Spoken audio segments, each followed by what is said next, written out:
What is in the pipeworks in 2020? I know that you're playing the Download Festival and you're going to be touring nationally around Australia. Tell us a little bit about the Download Festival. How, did you get asked to do that through Unified or independently or through management? I think our booking agent got it for us, which is sick. He does it so much behind the scenes work with that sort of stuff. But yeah, we got Download and we were stoked. You know, it's a big, huge festival for us. Do you know what stage you're playing on already this early? Nah, they say you get this stage, but they don't. Like, they say you get a certain stage, but then they won't actually tell you until closer to the date when they sort out the lineup for the day and all that sort of stuff. So I don't really know. I've also never been before, so I don't know what to expect. There's a couple, so there's 2 dual stages. So look out for Jacob very early playing probably the main stage. I would love that. That'd be great. It would be. Then again, the 10th stage would be sick too, because you get good sound, really good sound quality in there. So.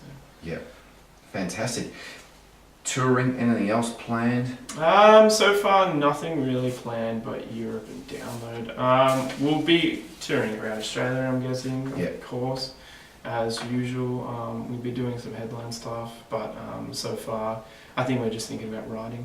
Yeah. You know, something to do album too. Now, what about America? Have you got much interest in America? We did, and we do, but so far nothing's really lined up perfectly for us yet. Yeah, no, nothing yet that really was going to be great. So, you know, it might still happen. Yep.